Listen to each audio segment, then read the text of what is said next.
সম্পদগুলো তারা হারাইয়া ফেলেছে, বিবিকে ইতিম করেছে, সন্তানগুলো ইতিম করেছে, এরপরে কোরআনের বিরুদ্ধে তারা কখনো যায় নাই।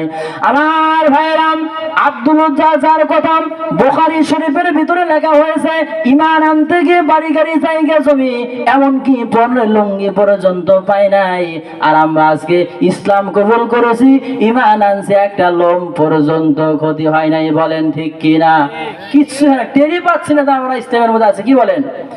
এরপরে দেখেন আমাদের আপনাদের চাইতে মা বোনরা কিন্তু খুব বেশি হয়েছে, কি বলেন?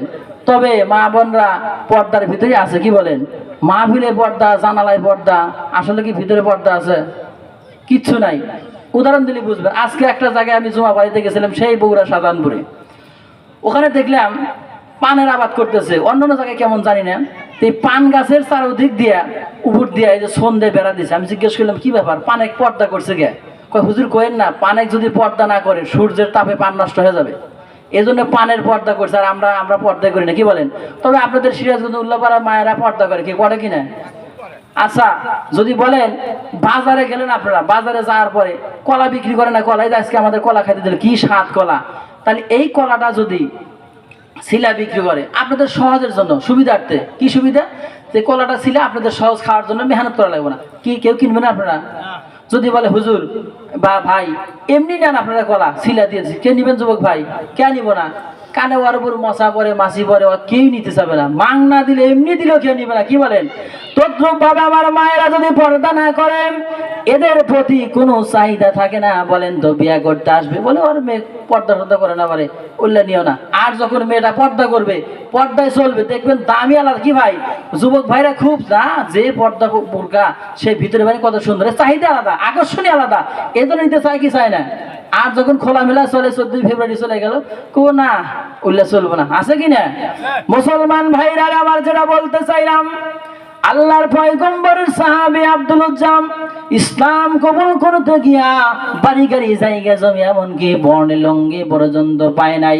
আল্লাহর পয়গম্বর যখন হিজরত করলেন হিজরত করার পরে আল্লাহর পয়গম্বরের হাতে হাত ইসলাম কবুল করবেন, কিন্তু গরিব মানুষ, ছোট্ট অবস্থায় বাবা মারা গেছে, ইতিম হয়ে গেছে, এরকম ছেলেবেলা আছে কিনা? চাচার বাড়িতে লালিত বাড়িতে হচ্ছিলেন। চাচাকে একদিন ডেকে ডেকে বললেন, চাচা গো, বিশ্বনবী জনাবে মুহাম্মদুর রাসূলুল্লাহ সাল্লাল্লাহু আলাইহি ওয়াসাল্লাম আল্লাহর নবী হিসেবে আপনার মত কি? বলে আমার তো তাই মনে হয়। বলে আমার যদি আপনার তাই মনে, ইসলাম কবুল করবেন কিনা? চাচা বলতেছে না না, কখনো কবুল করব না, কখনো কবুল করব না। ভাতিজা বলতে, চাচা দীর্ঘদিন অপেক্ষায় ছিলাম, আপনি ইসলাম কবুল করবেন, আপনাকে দেখে দেখে আমি ইসলাম কবুল করব, কিন্তু আপনি যখন ঘোষণা দিলেন ইসলাম কবুল করবেন না, আপনাকে আমি স্বাক্ষর রেখে ঘোষণা দিয়ে দিলাম, সবাই বলেন লা ইলাহা ইল্লাল্লাহ মুহাম্মাদুর রাসূলুল্লাহ সাল্লাল্লাহু আলাইহি ওয়াসাল্লাম।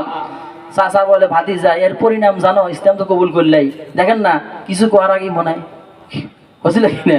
হ্যাঁ, তে বলছে পরিণাম জানো? বলে না জানি না। বলে আমার বাড়ি থাকো, আমার বাড়ি ছাড়তে হবে। বলে রাজি আছি, বাড়ি গাড়ি যা আছে সব তাও রাজি আছি।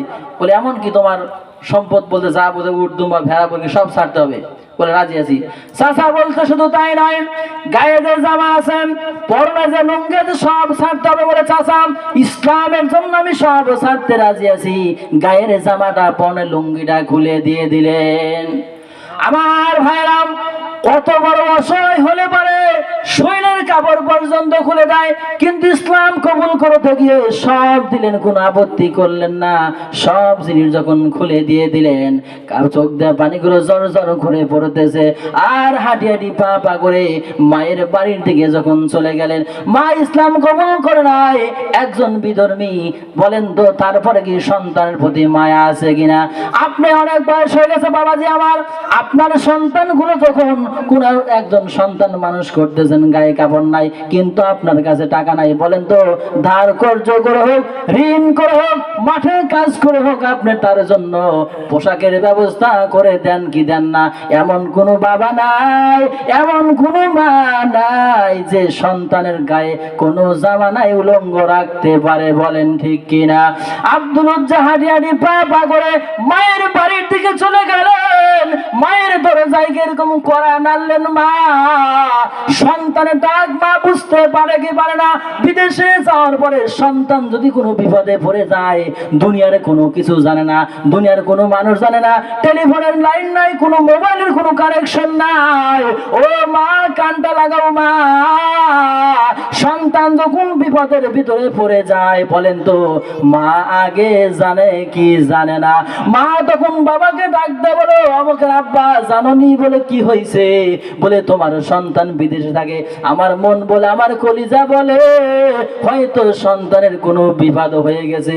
বাবা ডাক দেয়, বলে আমাকে আম্মা তুমি কেমন করে বুঝলে? বলে আমি এমন ভাবে বুঝলাম, আমার কলিজার ভিতরে ধাক্কা মারতেছে, আমি বুঝতে পারতেছি আমার সন্তানের কোনো বিপদ হয়েছে। এরপরে বলে অমুকের আব্বা একটু টেলিফোনটা করো কিনা। তখন সন্তানের কথা শোনার পরে আব্বাকে বলে অমুকে আব্বা টেলিফোন করো। যখন টেলিফোন করে সন্তান আর বলে না, সন্তান শুধু জোর জোর করে কান্দে আর চোখের পানিগুলো ফেলে দেয়। মা সন্তানের চোখের পানিতে বুঝতে পারে আমার সন্তানটা বিপদে আছে। জোরে বলেন ঠিক কিনা? লিল্লাহে তাকবীর।